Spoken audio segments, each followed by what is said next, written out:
How did you become an entrepreneur in Philadelphia? Oh man, so where do I start? So growing up as a small Asian kid in North Philly, the trenches, right, is what they call them. Man, it was like a roller coaster, like it's um like just seeing a lot of challenges right around me, right? What are the challenges? It's fights, it's drugs, it's all of that. Fortunately for me, I mean, I was able to avoid all of that and just kind of just stay focused on my mission, right? So, I mean, growing up, it wasn't really the greatest conditions, but I overcame all of that. And so, how I started my business was so graduate from Temple, year of 2020. We all know what happened around that time. So my major was exercise and sports science, right? So pretty much fitness, right?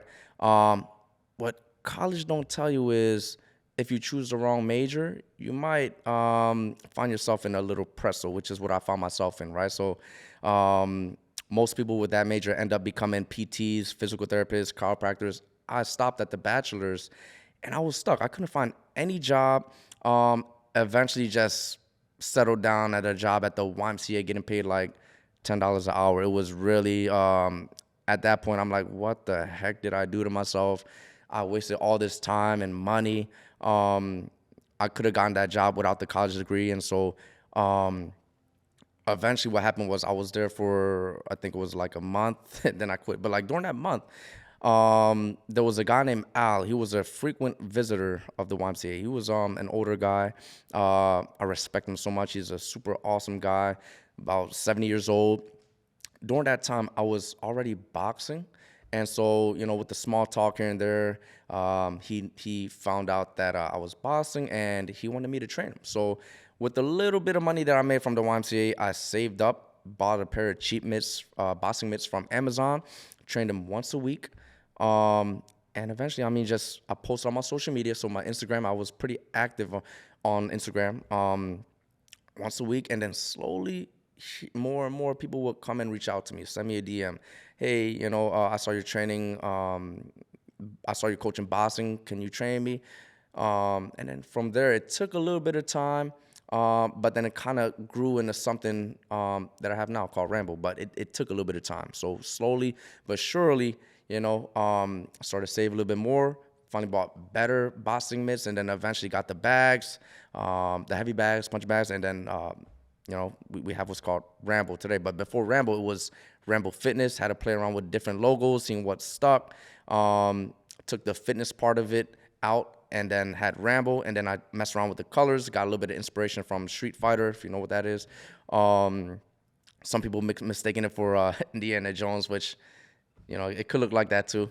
So Street Fighter, not Indiana Jones. But yeah, that's the history behind Rambo. Tell me about how you developed those skills for boxing that you were able to coach that first client with. Yeah, so I started training at the age of like the end of 16, going on 17, and like growing up as a young small kid in North Philly wasn't really the greatest experience, right? Not that I got bullied or anything like that, but it was more so just like seeing people getting jumped and just a lot of fights everywhere, just drugs everywhere. So I've always wanted to just I felt more comfortable knowing how to defend myself. So finally started taking classes at that age, 16, 17. Started out with MMA, did that for a little bit, switched over to kickboxing and Muay Thai, did that for a couple years, and then thought I was great until I sparred an actual just pure boxer who was a lot younger than me at that time. Got beat up pretty bad. I'm like, okay, maybe I should take a step back and reevaluate what's going on. Why did I, with all that experience, lose to a guy that was much younger, smaller, and was just doing boxing? So took a big step back, hired not just one but two coaches in boxing, did that for a little bit, came back, and was a little bit tough because of just going up against guys that like were maybe taller, bigger. It took me a while to get used to that, but eventually something clicked. I stuck with it. There's so many times I wanted to quit. I stuck with it, and eventually the tables turned. I started beating up on the guys that beat up on me, and so I'm like, oh, I finally found my niche. So ever since then, I trained a lot more. I was training maybe 2 or 3 times a day. And then from there, I got a couple fights, won some fights, Philly, Jersey, with my two coaches I had at the time. And then since then, I'm like, oh, this is actually pretty fun. Like, winning your first fight that was a cool experience, to be honest. Like, for me, I like when there's a lot of people watching, right? Because for me, I feel like I'm performing. So like when I'm out there and I'm fighting, I feel like I don't feel the nerves that other people feel. Like obviously you do get a little bit of nerves here and there. It's like you're public speaking or you're on stage. But for me, I don't mind that. Like I thrive off that energy. To me, it makes me feel more alive. It's a thrill that I don't think you get from any other sport. And at the end of the fight, people cheering you on and wanting to take pictures with you, right? I think one of the fights I had, it might have been my third fight. Someone took my freaking my shirt, my boxing shirt. I'm like, I don't know if I felt famous enough that somebody would want to take my shirt, or, my sweaty shirt. But yeah, so definitely really cool experience, and I owe a lot of who I am today from fighting. What is it that goes into being able to overcome, somebody above your weight? Yeah, so a couple things, right? So I fought in the 140-pound division. So in boxing, amateur boxing over here in this area, the divisions like one from 140 to like 149. So you can fight anybody between that weight. And I was always around that 146-ish weight, but I was shorter in stature, right? So I'm like 5'6" at most. Most of the guys I fought were definitely taller than that. I think the tallest dude I fought was a little bit over 6 foot. Lanky, but just he did have some muscle too. So yeah, I fought all those guys. And now the trick with that is when you're fighting somebody that's taller, if you're the shorter guy, you want to close the gap. So you want to get in a lot of head movement, footwork, throwing a lot of punches, right, and moving forward. A lot of tall guys, they feel uncomfortable when they're getting pressured, right, or anybody in general feels that way. So if you could put the pace on them and make the fight your fight, you have the best advantage against a tall guy. Now, if he's tall and big, or now the strategy changes a little bit. So now you got definitely move a little bit more because you don't want to stay in a pocket right in front of somebody who's not just taller, bigger, right? Because when they're bigger and more heavy, their punches have a little bit more weight too behind them, right? So they don't have to be throwing the hardest, most perfect technical punch, just a regular punch, and you could definitely feel a little bit of the impact just from the sheer size of them, right? So, but I actually fell in love with fighting taller guys as I got better with it. Like when I first got into it, I'm like, oh, here we go again, another tall guy. And, getting jabbed out by them and just having a really hard time overcoming that reach advantage, the height advantage. But, as I got older or, more experienced, learning the tips and tricks to really get in and close the gap. And now, I'm able to fight tall guys as a shorter guy on the outside, right? So technically, if you're a shorter guy fighting a tall guy, you want to fight him on the inside. But, when you're experienced, you can beat a tall guy fighting him on the outside, where typically it will be his advantage, right, because of the reach and the height. But, if you're experienced enough, you could beat a tall guy fighting a tall guy type of fight. So you mentioned when you're in a fight, you feel like you're performing almost. Like there's an awareness of the audience. When you're fighting, somebody above your weight class, there's an awareness of like the how you should proceed, how you should control this game. Can you tell me a little bit about how important it is or what it's like to, make sure you're not inside your own head and that you kind of have that awareness of self? Oh, 100%. And I call that the flow state, man. So once you get in that ring and that bell rings, it just clicks. And it's like a light switch. Like they teach you that. But that doesn't start in the fight. That actually starts when you train. When you train and you're sparring, you got to practice that at that moment, right? Because if you wait until fight time to flip the switch, get in the flow state, you haven't practiced it enough. So now you're not going to be in a flow state. You're going to worry. You're going to, be self-conscious and less self-aware of yourself, right? But that actually starts when you train, right? So every single sparring session I had, I flipped that switch. It's like, okay, I don't care if he's my best friend outside the ring, if he's a family, right? Once we're in that ring and that bell rings, you're my enemy. You're my worst enemy. So I'm coming in there to take your head off, right? And then at the end, okay, we're best friends. We go grab a drink. We go eat, right? So, but in that ring, there's something happens. You flip a switch, you get into a flow state, and you just work, right? And there's a term in boxing, they'll say suit up, right? So I'm a big fan of Power Rangers. I like superhero stuff. I'm thinking suit up. I feel like a Superman. I feel like the Red Ranger, like the headgear, the gloves, the suit, right? So that's what suited up is like. You gear up. get the shoes on, headgear, mouth guard in, gloves, right? And then it's work time. You get in that ring, they tape up your gloves if it's the string ones, and then it's something psychologically that happens where you know you're locked in the ring with him and there's no way out. So, but when you go through those experiences over and over again, you kind of just desensitize yourself to that. You no longer get nervous. You no longer, feel afraid, and you just perform. Tell me a little bit about the training and the preparation. What kind of mental preparation goes into that training? It's mostly mental, right? The physical's gonna be there, but first the mental has to take care of everything else. So if you could take care of the mental, the physical is gonna follow it, right? So what is the mental? So in fighting, I'd say people say it's a contact sport, and it is a contact sport, but more so contact and physical contact, it's mental, right? So you gotta really trick yourself, right? Because when you first do it, right, it's not a normal thing to punch somebody in the face and be okay with it. It's also not a normal thing to be okay getting punched in the face, right? So when you get in there and you do it over and over again, you got to tell yourself, hey, it's okay. This is a sport. This is what I signed up for. And I mean, it's, guys do it, even women do it, right? What I see happening is like guys that feel uncomfortable when they have to spar a female, right? Because they're like, oh shit, like, because we're brought up being taught like don't punch a female, stuff like that. And so I get it, right? But in this sport, it's like you gotta be okay with that, because why? Like females gotta also be prepared as well, right? Because if you take it easy on a female, then she's not gonna get the good work, and so it's not gonna be realistic, right? So if you're making it too easy for her, then yeah, she's not gonna get better at that. So yeah, I mean that's part of that preparation. In regards to training your own mentality and preparation for a fight, as well as being aware and realistic about who you're fighting with, how much does being honest to yourself play into all that?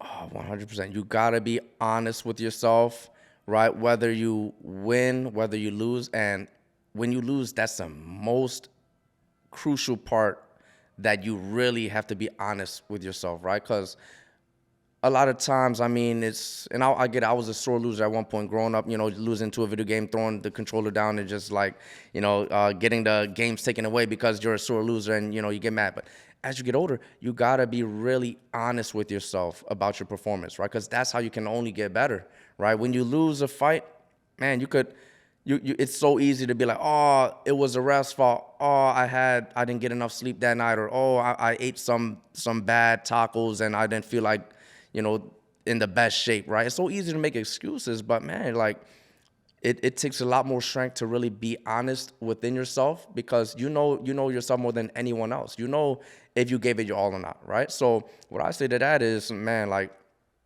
if you really gave it your all during training and you still lose, you got everything to be proud of, because you gave it your all. And maybe that night, your opponent was just a better fighter.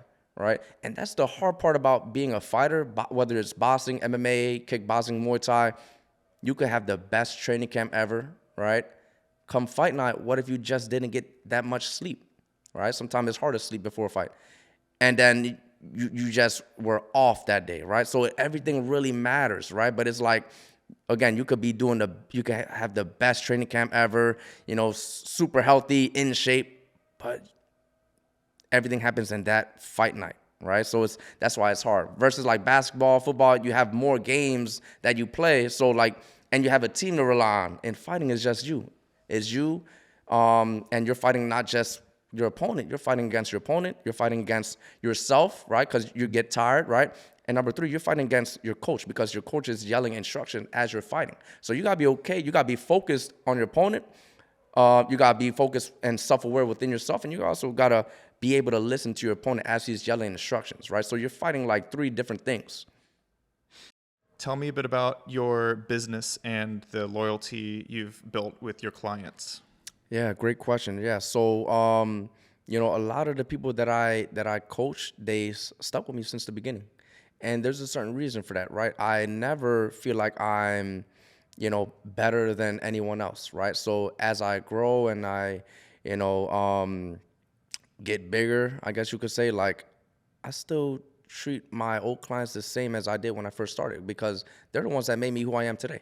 So again, it goes back to loyalty. Like I'm loyal to the people that like are good to me, right? Like, I'm not loyal to everyone. I'm loyal to people that are good to me because I want to, pay my dues too, right? So it's like, yeah, I mean, going back to that, that's why I retain most of the people that I have. It's just because of I've always been who I was since day one. I never changed, even though I'm like, I started with just a cheap pair of mitts, and now I just have my own little, studio with different bags. I'm still the same person, like, and just doing different things and, taking on different tasks, but I'm still the same person. Like, I'm not going to change. I'm the type of person where I never forget where I came from because I remember where I came from, and I don't want to go back to where I came from, right? So, yeah, that's a big part of, I guess, who I am and what makes people want to stay with me is because they feel that energy, right? And so, not that I'm trying, I'm just who I am, but it's all those experiences that made me who I am today, so. Can you tell me a bit about integrity and kind of how what we're talking about here, making sure that you're being honest to yourself, being loyal to your coach, to your clients, how all that ties together to, become a really strong sphere of a person. What does integrity mean to you? Integrity means a lot to me. Again, going back to loyalty, it's like, there's not many. It's so easy to not have integrity. It's so easy to do the wrong things. It's so easy to take the easy way out, to take the shortcut. But it's real. It really takes a certain person to live with integrity, right? And it shows in the little things, right? So I'm a big believer that integrity is one of the key traits that made me who I am today, right? Otherwise, if I were to take the easy way out, if I would take the shortcuts, people feel it and people see it, they're not going to trust me. They're not going to want to work with me because they could see what the type of person I am. And that's why, I mean, I owe everything to my friends and family because, like, all those good experience and the bad experience made me who I am today. So, like, going back to integrity, it's like, it's super important because it's rare. It's like, it's so easy to see other people, like, switch, gyms, or not just gyms, but, like, just in general, switch friends, switch that just because they had a bad argument. Like, I'm a big believer in just, like, the grass is greener where you water it. And so it's, yeah, like where you put the most effort into anything is where you're going to get the best results, right? So yeah, I'm a big believer that living with integrity is super important. Do you think Philadelphia has kind of an authenticity that kind of breeds integrity? 100%. Philadelphia, what are we known for? We're known for grit, right? We're known for fighting, right? We're known for a lot of things, right? Sometimes bad things too. But man, like, I'm proud to be born and raised in Philadelphia, right? Because, like, it's where I got all my experience, right? I don't think if I was born anywhere else, I don't think I'd be who I am today. So I owe everything to freaking this city right here, the city of brotherly love. So, yeah. Can you tell me a bit about how you've scaled your business? Kind of tell us that journey a little more. Yeah, so how do I scale it? So again, it started at the YMCA, meeting up with Al. Again, he's a really awesome guy. I haven't seen him in a while, but yeah, started with that, and week by week we'll post on my social media. Eventually, more people would reach out, and started training them. Eventually, saved up, bought better mitts, and then saved up some more. Bought some bags, hung them up, and now I have what I have today. So it's like, it took a long time. It took a lot of just trial and error, right? Because you don't know what you're doing. This is your first actual, like, business, I guess. I still consider myself just an entrepreneur, if you want to call me that. But it's like, when it's your first time doing anything, you're gonna make some mistakes, right? So I try my best to keep the costs as low as possible and grow slowly versus just go overboard and buy everything and buy all the fancy equipment. And then what if I didn't have enough clientele? I lost a lot of money. Yeah. Right. So I'm a big believer in just steady growth and yeah, just taking time, staying patient and being consistent, staying disciplined. Right. You're going to wake up and you're not going to feel like doing it. Right. Especially if you have nobody to train. You're like, and many times actually, I was told by certain family members that or even some friends actually at the time, like, oh shit, like, you're only getting paid $15 an hour. Like, what are you doing? Like, go get a real job. Like, I've been told that, right? So I'm like, maybe verbally I'm like, yeah, I get it, man. I get it. In my head, I already knew this is something I want to do. I already knew. I don't care what the hell you say. I don't care what they said. I know I know I'm doing this, and I'm doing this with full conviction. I'm doing this 100%. Right. And so I think that's what made me a little different too, is I've always believed in myself. even when the cards were stacked up against me, even though, like, even in boxing, like in a sport that's dominantly, African American, Spanish, right? You don't see many Asian guys fighting or in boxing, right? And so, sometimes you walk into a gym and they look at you and you look a little different, and sometimes they underestimate you until they feel your punches, and you're like, okay, all right, this guy's different, right? So I take a lot of pride in that. I take a lot of pride in like who I am. Because I feel like I'm a little different. Like, not that I try to be, but I just, from my upbringing, I think I'm a little different. So I take a lot of pride in just being different and just being myself too. I'm not trying to be anybody else. I'm just myself. From all the experience that I learned, that I got from just growing up, making making all the mistakes. I'm just myself, and so I take a lot of pride in who I am. And even if the chips are all stacked up against me, I'm putting all the chips on the table for me. I'm always better on myself. So that's the one key difference that I see in me, is like that conviction, that self-belief. It's almost like the skills required to become, a talented athlete, discipline, maintaining that presence of mind, patience, betting on yourself are also the same that apply to business success. 100%. And going back to boxing, I owe everything that I have today to boxing. Why? Because every single time when you have those good days, but also when you have those bad days and you feel like quitting, so many times I wanted to quit. So many times I was like telling myself, and I'm telling other people, this shit's not for me. I'm just genetically not good for this, or I'm just too small. So many times I'm like, why am I doing this? I got, getting headaches sometimes in sparring. Like, you got to watch out. That's brain damage. That's CTE, right? So, it takes a certain person to be okay with getting punched in the face and like getting headaches all the time. But something told me is stick with it. Something very soon it's gonna click. Stick with it. So, kept training, got hit, fell down, got right back up, and I kept going, fell down again, I kept going, and eventually something clicked. And then I started just like beating up on the people that used to beat up on me. I'm like, this is how it feels to like be on the other side. So it's a good feeling. It's like, going back to that, just I owe everything to boxing. It's just, it's a good metaphor to life, right? Like, I tell anybody, if you want to change your life, join the boxing gym, right? But don't just join it and go here and there. You join it, take it serious, put your mind to it 100%. And take it to the next level, and then then if you go through and you stick with it long enough, you're gonna see your life change. Is your business primarily boxing, or is it also other avenues of self-defense? Yeah, so it's boxing, it's kickboxing. I teach Muay Thai. In the past, like I've started with MMA, so I know a little bit of jiu-jitsu, the ground game too. There was only one person that wanted to learn that from, and so I trained her a little bit with that. She's actually a really cool person too. But yeah, I primarily like to focus on the stand-up stuff. So boxing, kickboxing, Muay Thai, those I'd say are my specialty. Tell me what other business avenues you're involved with. Yeah, so the other business that I juggle right along with this is real estate. So I'm a realtor, and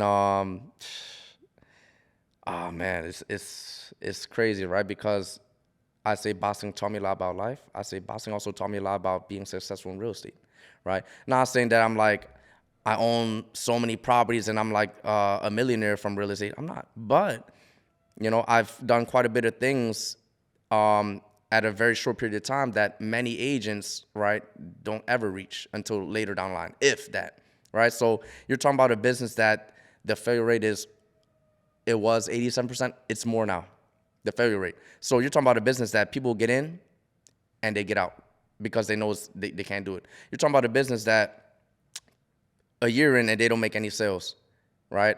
And then another year goes in and they don't make any sales. And then like all those fees you pay, right? You can't help but to just either quit or try your best to like figure something out, right? So you're talking about a business that is really, really just has a high failure rate.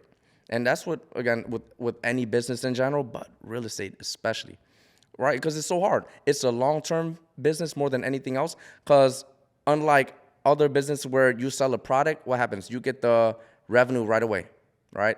If I'm selling shirts, I sell you a shirt, you give me the money, and that I see the physical dollar. Real estate, it takes months to really, if you're selling a house, right? What is the whole process, right? Like, first of all, you in real estate, you help either people buy, sell, rent, right? Invest, right? Let's just say you're helping, because I would consider myself a listing specialist. I like to focus more on sellers. I also work with buyers, but I enjoy the process of helping somebody sell their home, right? So not a lot of new agents can say there's listing specialists, right? It's easier to work with buyers, especially if you join a team. People feed you leads and buyer leads, and then it's easier to convert. Sellers is different. It's harder to get, right? So taking that whole process of helping somebody sell a home, first of all, you got to find and prospect the seller, which takes a lot of time, right? But once you get that, like it takes months. It took me on my first deal I had, it took me 2 months, but that was every day of calls, every day of prospecting, door knocking, all of that. So in 2 months, I had my first deal. Not many people can say they had that, right? And so you don't get paid in those first 2 months when you meet with the homeowner. You get paid a month after that, if that, right? Because now you got to sell the home. You got to sell the home 3 times. Why? Why I say 3? Let's say you get the home. First, you gotta talk with the homeowner to understand that you're there to help them out, and so they gotta first agree to have you work for them. That's hard. Once you get that, now you gotta sell the home once. What is selling the home once? You gotta sell it because the process is this: if it's conventional FHA, you list a home. Let's say a buyer comes in, right? That's the first time you sell a home. You got to sell a home to a buyer. You got to sell a home to somebody that's really interested in your home. That's the first sale. Once you get that, the second sale is, okay, now you're under contract. You got to go through inspection. That's your second sale. You got to get past that part. That's hard because the inspection period, the buyer can walk out. So you got to be okay with, like, because when they do inspection, when you get the report back, buyer and seller got to negotiate that part, right? So if you come to terms with that, great. That's the second sale. Third part, you got to sell it. And third time, it's appraisal. Now the appraiser got to come in. He got to give you the right value for your home, right? So it's a really long process. You don't get paid until like a month or 2, right? So it's like real estate is a long game, right? So going back to that, with a shirt, with any product, you get paid right away. Real estate, it takes a long time for you to actually see the paycheck. And it's a commission based, so you're not getting paid like a 9 to 5. So that's why just those different mixtures of just different factors, what makes this business really, really challenging. What's it like having the dichotomy of this long-term, weeks, months long before the reward, a process of selling a home, and then also having that a fight is very short, amount of time frame, and you see that process happen very quickly? Yeah, that's a great question. And what I say is, like, with the fighting part, a lot of that is also long-term, right? Because you're training every single day, right? You're training sometimes 2 or 3 times a day, right? And you don't get the reward until later on, right? So, like, for example, with fitness, right? Like, if you're training, you're lifting, you're whatever you're doing, you don't get the result right away. You don't do 20 curls with the dumbbell and out of nowhere look like Popeyes, right? Same thing with boxing, right? You're hitting the bag thousands and thousands of times, right? So I say, in fact, boxing is also long-term. It's not a overnight short-term reward either, right? Because you're throwing thousands and thousands of punches. This is the same punch over and over again. That's really boring, right? Like, in a world where everything is instant gratification, people don't have enough bandwidth to really do the same thing over and over again, which is why business is really hard, because it's like everybody wants that instant gratification, which is not boxing, which is not real estate, which is not true business, right? Like, business takes time. Mm-hmm. It takes time. Like, for someone to finally have a successful business of selling product, they don't just do it right away. They go through trial and error. They go through just, the whole entire process of finding the right product that you can sell to people, right? So that's a whole long process, right? So even with fighting, I say the same thing. It's like real estate, long term. You're throwing the same kick, you're throwing the same punch over and over and over again, not without seeing the results yet. right? And then finally, okay, now when you get a fight and then the fight is over, okay, all right, now you get the result. But it's the behind the scenes that makes it really long term. So it sounds like in crafts like these that you're pursuing that require so much time, so much discipline and patience, that initial shine is going to wear off of excitement of, the first spar that you do. It's going to wear off eventually. The first sale might wear off eventually. There's got to be something that's convicting you to continue and maintain this discipline for a long time, for 10, 12 years, however long you've been fighting and selling homes for. Tell me a bit about what conviction means to you and why this one mental state you have is able to kind of propel you through all this. Conviction is everything to me. Conviction is one of my best traits I have, right? Because that's what separates me from anybody else, right? And I say I'm no different than anybody else. I just work harder. I just maybe just have a little bit more conviction than the next person. And so what is conviction to me? Conviction is self-belief. It's believing that no matter what you go through, everything's gonna be okay, right? And boxing taught me that. Real estate taught me that, right? How many times in boxing you don't have a good day in sparring, you don't have a good day in training, but you go back and you show up to the gym the next day? That was me, right? How many times you show up with a bloody nose and all that, and you still train? That was me. How many times you don't get any sleep? Because I dealt with a lot of sleep problems, but I was still going to train with like 4 hours of sleep, right? That was me.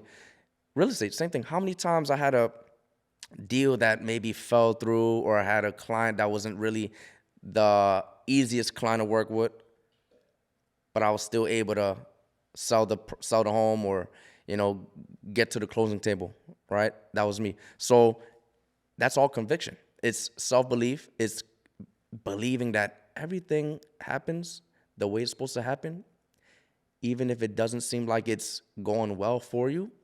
Believing that that's what's supposed to happen, right? And I'll be the first to say this. I almost quit real estate the end of 2024 because I had 2 really, really hard deals, right? To the point where I honestly thought we weren't even gonna close. There was so many times where it was bad, but then it's good, and they're like, okay, we finally passed it, and then something else popped up, right? And then we overcome that, and then something else popped up, right? It was just so many things that went wrong. And like at a certain point, you're like, oh shoot, like what did I sign myself in for, right? But look where we're at now. They both closed. Everybody's happy, and in the very moment, it might seem tough, it might seem challenging. You might feel like there's no way out, there's no light in the tunnel. You stick with it. Self-belief, conviction, believe that everything's gonna be okay. Give it a little bit of time, right? Because things take time. And you're gonna be good. Rada, what's next for you? What's next? Conquer the world. That's next, right? Take the both businesses to the next level, right? I want to eventually grow my real estate business to just more than what I have it now. I want to make sure all my clients are taken care of. I'm keeping up with the service that I provide all of my clients, right? And with the coaching business, taking that to the next level. And I'm not too big on looking far. I like to focus on what I can do right now, and then going back to conviction, believe that everything I do right now is the right thing, and that eventually it's going to grow into something bigger. And I'll let that take care of itself versus, focusing too much on, okay, like I want to have this, I want to have that. Like that's still in the picture. I still think of it. Like in 5 years, I want to eventually own, as many properties as I can, rent them out, right? Like get that passive income. Eventually, I want to have my own big gym where I can, hire people and hire coaches and trainers eventually. But it's in my head, but do I think about it a lot? Not really. I let that unfold the way it's supposed to go and focus on what I could do right now, right? So, and again, just self-belief, integrity, doing the right things all the time, even when it's hard, right? Because people see that, and people can feel it, right? And so nobody want to work with somebody that's shady, right? Because you lose trust. This in all of business, what is the most important things? It's likability, it's trust, right? People want to work with who they like and trust. So you got those, you hit those two key factors, you're gonna be good. And again, self-belief, conviction. It takes time, but keep doing it and you'll get there. It takes time.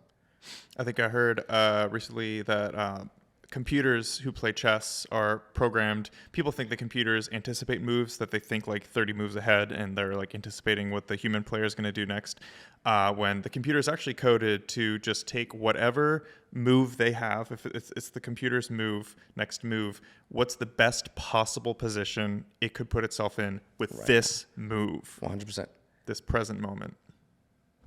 That's the best way to put it, right? Like, look at that. Some people think, oh, the computer's already known what you're going to do 10 steps ahead, and so it already calculated that. No. Computer is what you just said. It takes the best move it can make at this very moment, and it makes the move. And then it lets the game unfold the way it's supposed to unfold. Whether you win or whether you lose, it's supposed to happen the way it's supposed to happen.